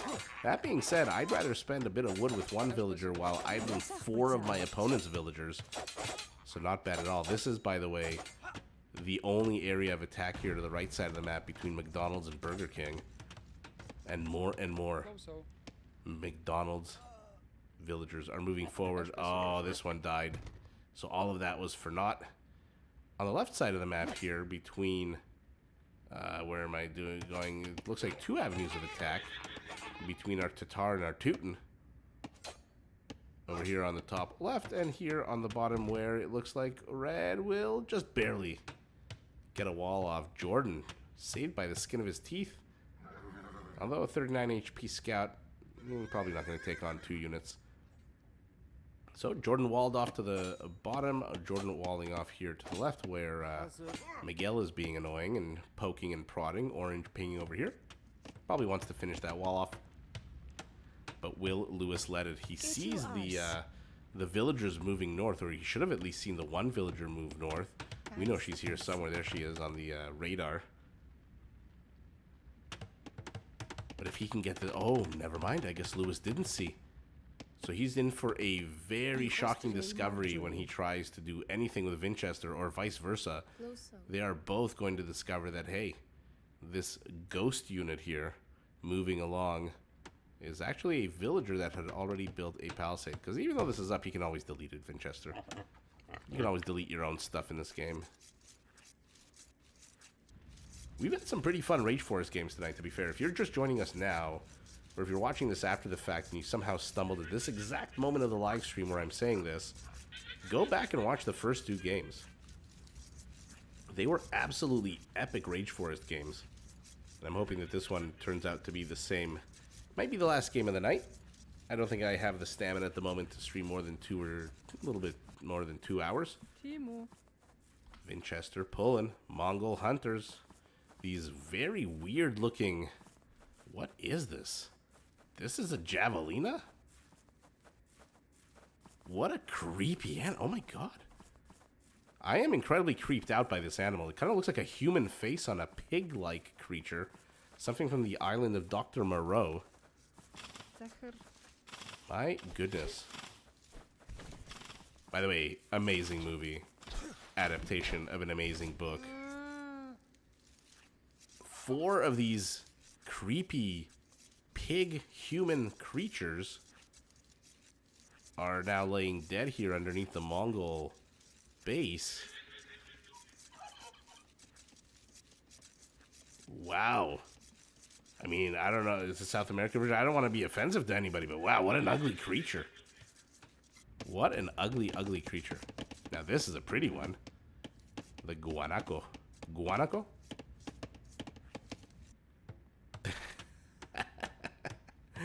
Our Lithuanian. Let's see how many relics are nearby if he decides to go that route. One in his base. Okay, so there's not... Yeah, and this one's actually available for the taking. So 4 not in the not too distant path. And now green has discovered what we knew he would discover. Was Marlon Brando, I think, was in the Island of Dr. Moreau? Great movie. A lot of actors that were at the time not that famous, although I think Marlon Brando probably super duper famous. Maybe not really with my generation or anyone since then, but famous back in the old days. I'm trying to remember the cast of The Island of Dr. Moreau. Because I remember that, again, I think Val Kilmer was in it. Okay, purple is pressing in here. And I never remember the name of the actor that played, he's in like the Harry Potter movies. He played Ares in the Wonder Woman first movie. Oh, that thing's so creepy. And also a Black Panther on the ground. I never remember the name of that British actor.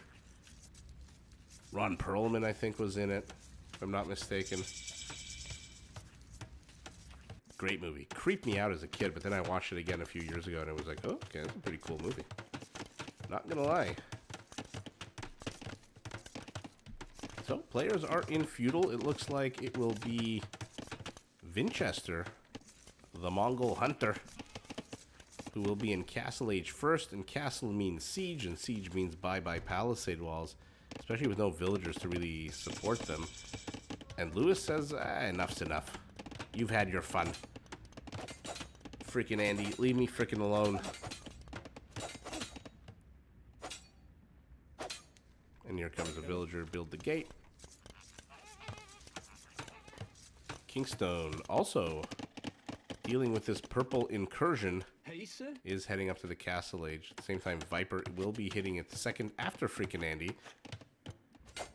who probably wishes he still had a villager here so he could reinforce this with stone walls. No, not Ralph Fiennes. What the hell? I'm not even going to look it up. I always forget the name of that actor. He's a really good actor. He has a weird kind of nasally voice. I think he played Ares in the Old Noseless. Like, if you see the actor, you'll know who he is. I think he plays the protagonist in the movie. Even though, boy, oh boy, does Marlon Brando chew the scenery on that movie. Val Kilmer, too. Not a movie for children. Unless you want to give your children nightmares. Purple gets stuck here. Tato plays silly games. He F's around and he finds out. And now he's going to be trapped in here, unfortunately for him. It's usually his teammate, the Viper, who does that, but this time he got Vipered. Speaking of, 20 seconds away from Castle Age. David Thewlis. I don't even know if that's right. I assume that's right. That is a very British actor name. Oh, silly Hilltop was not walled in after all that work, all that effort, all for nothing. Ron Perlman, Tamura Morrison. Well, there you go. Oh, Ron Perlman is in the movie. Not familiar. I don't know who Tamura Morrison is, but Ron Perlman definitely. I don't know if you've seen that movie Enemy at the Gates about the Soviet sniper.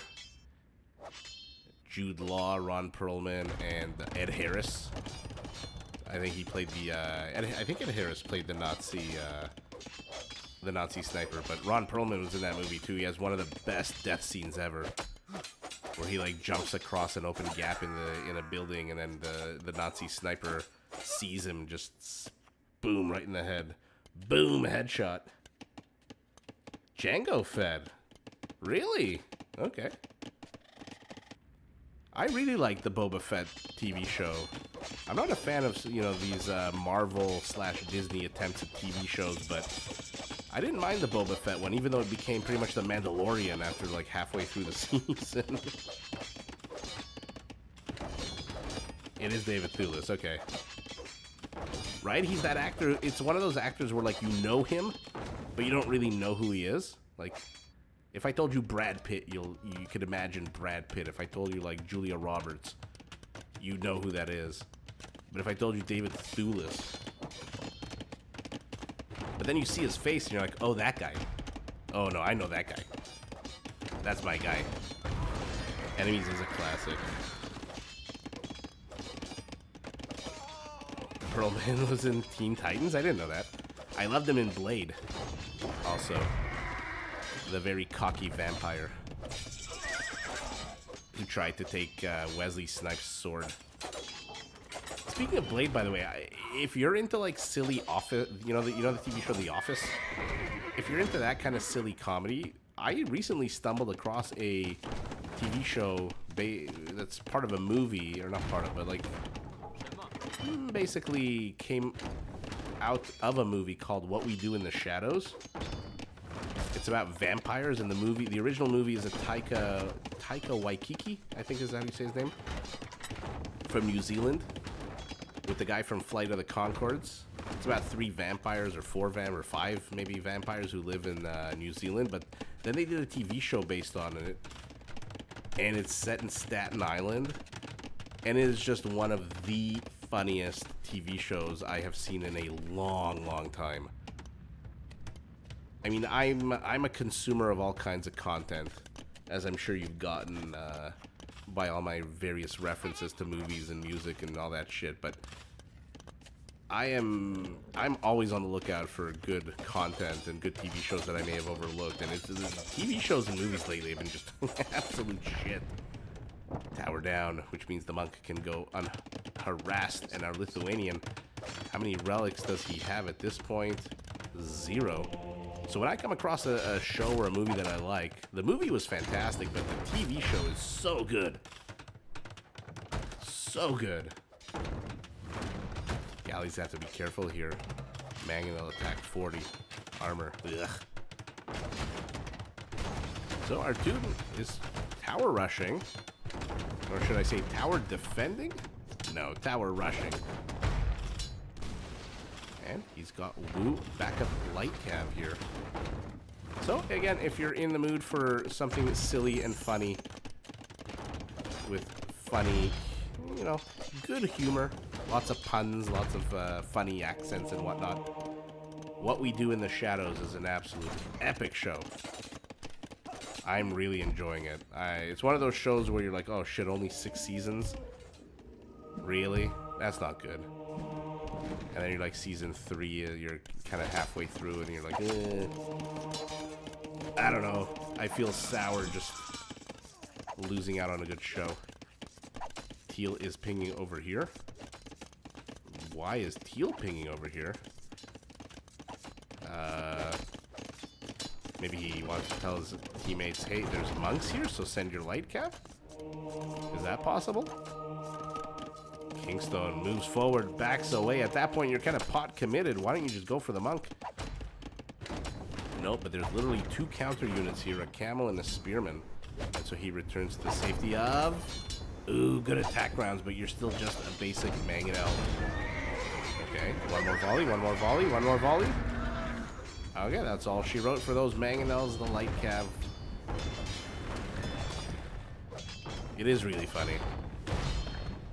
And with their dying breath, they get the dock. But comes at a cost. And Kingstone, the Woo, with the Haig Long cavalry here. No upgrades whatsoever. We'll get the Mangonel, but we'll lose his unit. And let's see who wins out here, the random number generator or the Kingstonian attack. It is the Kingston attack. Kingstone, pardon me. At the same time, freaking Andy is pressing into here. Forget the relics. He was going full monk play. Yeah, he doesn't have a single relic. Okay. Lewis is in trouble. because he has no villagers anywhere else on the map, and all of a sudden, Team Burger King, they need to figure something out here because Vinchester needs to get his butt here ASAP, and the wall is back up, but you're the Mongols. Get your siege. Get a ram. Get something. Your teammate is on the verge. I don't know how long Lewis will be able to last here. How long he'll be able to stretch this out. Monk. Oh, pops out and dies. He has no resources at all. He needs to be so careful here. And what a beautiful play by frickin' Andy from the very beginning. You know, focusing and isolating. Well, I guess there's your siege. The petard. Focusing and isolating and singling out this one area perfectly, and then just laying the hammer down with the Viper. And will he arrive in time? And will he arrive with sufficient numbers? Will he go after the villagers? No! Look at that, they're trying to distract the Mangonite. He's going after the monks. These are not Spanish villagers. You are not paramilitary. No, don't fall for it. This is all a trap. This is all just a trap. Get your ass over here. Go after the siege elephant. Well, I guess you don't really need to with the villagers up and running. So a brilliant last-minute clutch siege of Vienna, but, you know, maybe a million times smaller. Hold and arrival by the teal-green Burger King combo. And green has survived, and there's nothing here for orange that can create, train, birth any units. There's just the old blacksmith market combo. So let's see what's going on around the map. Purple and teal have joined hands to sing Kumbaya here in the face of this Teutonic aggression. Kingstone coming in with a Wu Castle as well. So we're seeing a bit of pressure here on the left, not too much. Most of the story here is the Winchesterian attack. Upgrades on the Mangonite, pretty darn crappy. But Imperial Age in a minute. Winchester will be the first player in the game to reach Imperial. Getting coinage, getting his eco up and running. How many villagers does he have? 125. The highest on his team, the highest in the game actually. And our Mongol, in terms of score, is about 20 to 30% bigger. Elephants and Mangonite at the Siege of Vienna.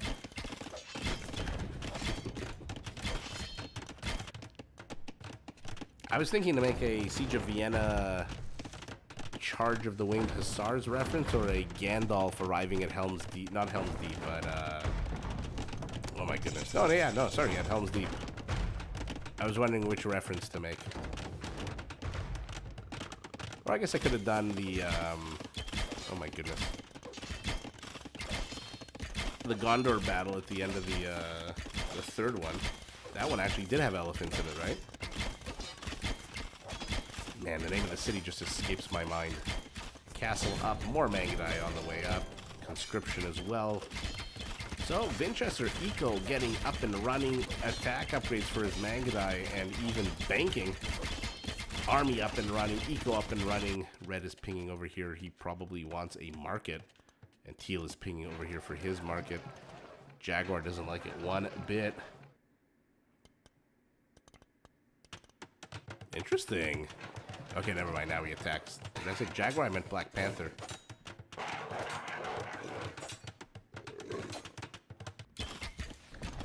Okay. Team Burger King is holding here on the right. Team McDonald's building up their infrastructure here on the left. Goth Castle. Get that anarchy. Get that perfusion and start spamming the hell out of these barracks. And infantry it is. The Viper going heavy Camel Rider plus Imperial Camel Rider. Now, one thing the Mongols do struggle against is good camels. Even though this unit attacks on a 12 against the camels, usually shitty 4 pierce armor. I mean, it's just a basic Mangonite at this point, but against Imperial camels with 160 HP. Oh no, Winchester. That is a lot of dead books and crooks and robes and sandals and little Kevin O'Leary bald men on the ground. So we'll see how our how Winchester handles the camel attack, because again, the Mongols, in my opinion, kind of struggle against a good camel. Traction Trebs, gotta love seeing those.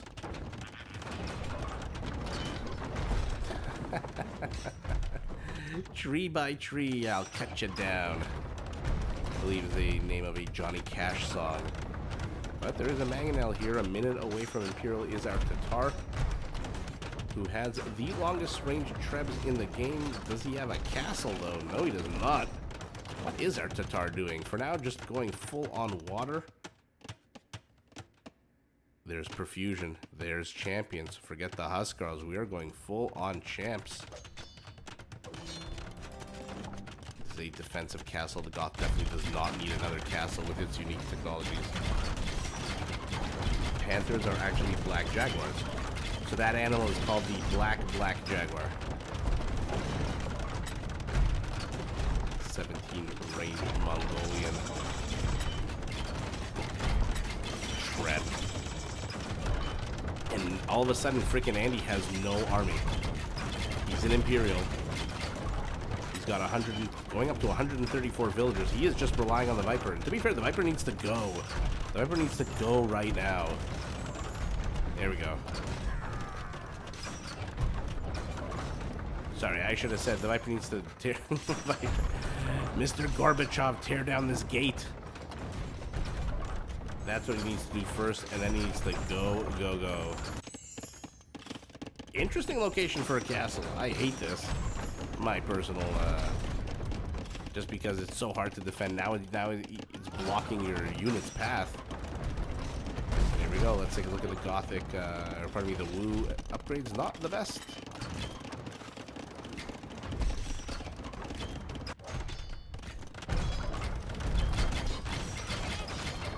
Oh, he prematurely moved forward. Now, here we go. Here are the Huskarls. Now, the fast attack speed and the 12 attack of the Mangudai do make them formidable even against Huskarls. Now, nothing with a bow and arrow is good against the Huskarl. Don't get me wrong. Did that monk just attack something? It looked like it attacked something with its... But here we go. The Viper, together with Tato, have pushed us back. And freaking Andy is buying wood left, right, and center for skirmishers. Lithuanian skirmishers do come with 10 armor when fully upgraded. That's a lot of dead camels here. High ground Mangudai against Huskarls. Like, again, not great, but pretty deadly. Any backup for this? Any Trebs? We're looking at 3 Trebs. At the same time, Blue infantry is being backed up by Teuton hand cannoneers that are dying to these cav archers from our Tatar. Do we have the silk armor? Yes, we do. No, we don't. Oh my goodness. Castle here for Kingstone. Army counts very similar. Economic down about 15%. Is Team Burger King. And our Lithuanian shoves in a castle. Our Hindustani with hussars in a second. And there's tower shields. Where are those skirmishers?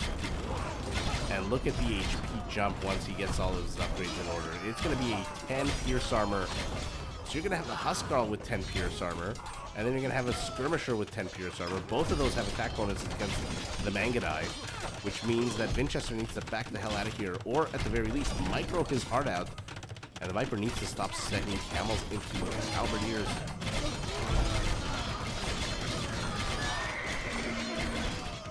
Mangudai holding the line. Oh, at the same time, though, high ground castle. So, for the second time this game, a wedge has been driven between teal and green. Do we have Svan Towers? Yes, we do.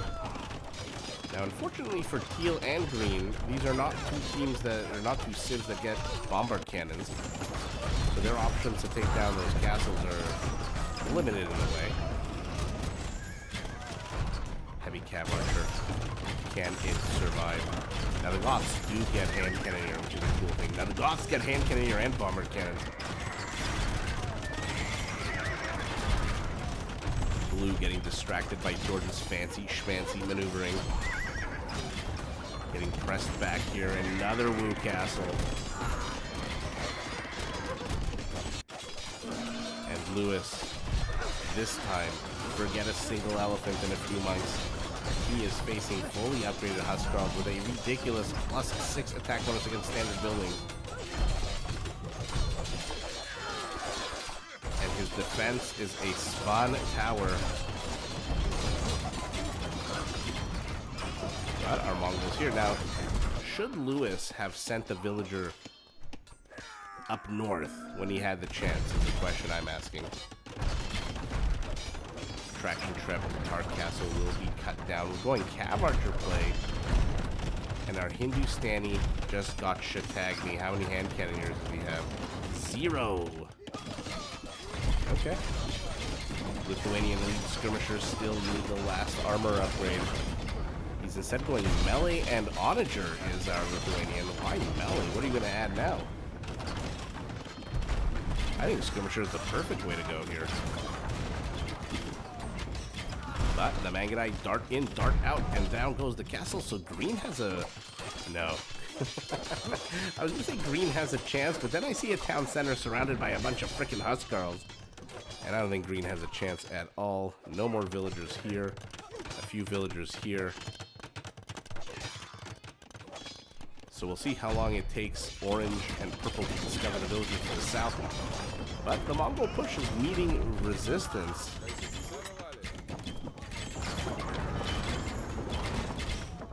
Left though, Miguel, our Tatar, is being pushed away. I don't know that Cav Archers are the play here.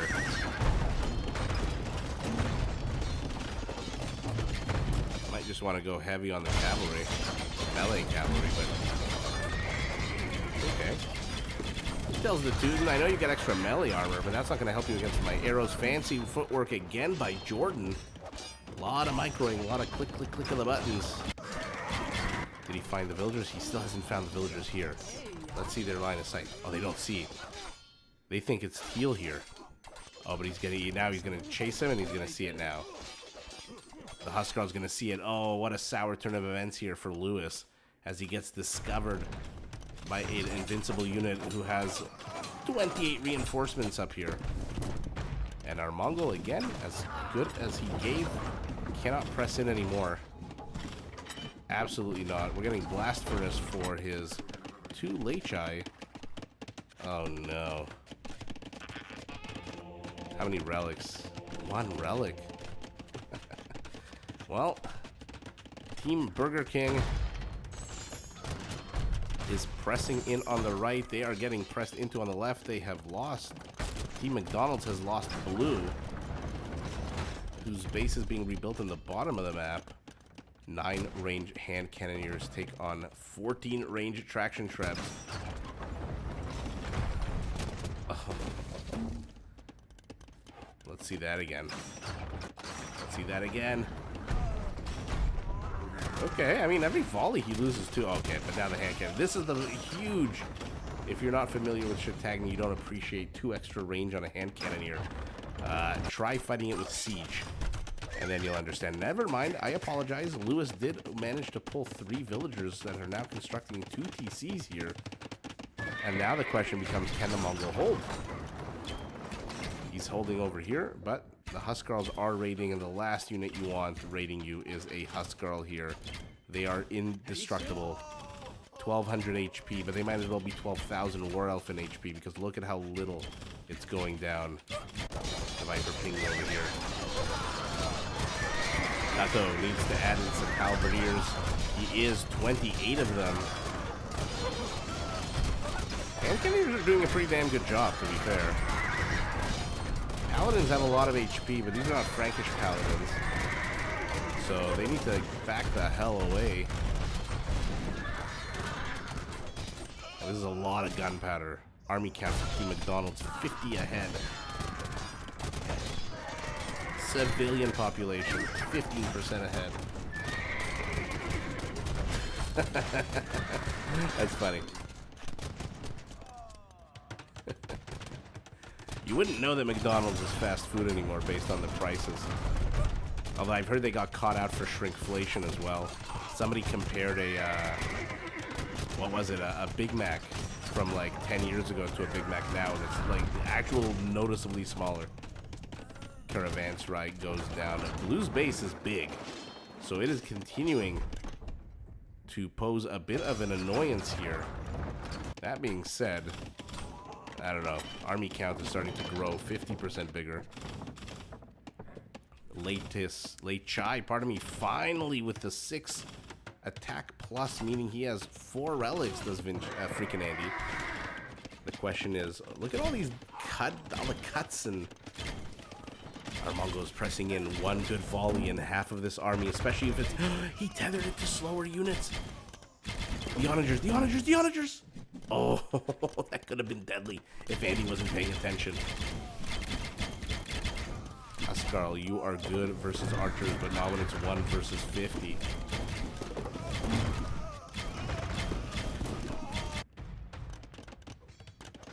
At the same time, McDonald's is pressing on the left as well.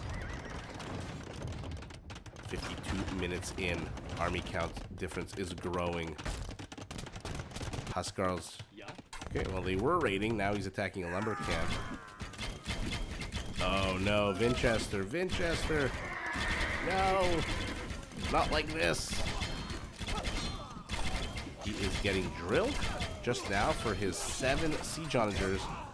And this is what happens when the Huskar closes in on you and you have a bow and arrow in your hand. It's like a red flag to a bull. And ouch, what an absolute waste of Mangadai. At the same time, it looks like Orange is raiding here. How did he manage to bust in? I'm not sure. Maybe the gate was open. But there you go. Big Mac is a normal burger now, yeah. We have a place in Canada. I don't know if it's in the US. It's called Harvey's. I used to get what's called the Angus burger. I used to be a cashier at Home Depot. And every lunch break, I would get the Angus burger, and it was a massive, like it actually took 2 hands to eat it. Now I got one the other day. It looks like a normal burger. Oh, you don't want to do that Super Size Me or whatever that documentary was where the guy ate just Big Macs all the time? Or they interviewed some guy who was eating Big Macs? What a fun game. What an absolute fun game. Should the Tatar have gone Cav Archers? I don't know. I'm not sure they should have gone Cav Archers here. The Tatar have some pretty good melee, especially spammy trash, especially camels with hay on their back that explode. But let's see who what the numbers are. Huskarls and champions and Mangadai and camels. Yeah, I feel like the Viper was, maybe he was busy taking care of Lewis's base, but he was more focused on the left side here after being focused primarily on the right. But this is a lot of hand cannoneers. Oh my goodness, 36, 55 hand cannoneers. What the hell do you do against 55 hand cannoneers? I guess you GG. Wow. I want to see all the numbers. Let's see. Biggest eater is our Wu. Biggest wood jacker is our Goth. That's surprising. Although maybe not. Never mind. We didn't see that many bombard cannons out of him. A lot of gold for our Lithuanians and Mongol with the most stone. So interesting numbers. Not what I would have thought. Trade profit going to the Viper, and donor, where's market tribute sent received? That's a lot that went to our Lewis, our Georgian. So he tried to hold the line, and Andy just was persistent. Absolutely persistent. First time, second time, third time. How many times did he try to shove in and wedge himself between 2 good friends here? And even though the castle is up, ultimately that is all she wrote for Team Burger King, and Team McDonald's takes it. And that is going to be the last game for us tonight. I'll try to be back on the weekend and do some more Rage Forest game, more deathmatch games. And thank you, everyone, for joining. Thank you, everyone who stuck around and hit that like button as you head out. And everyone, thank you so much. Have a fantastic night.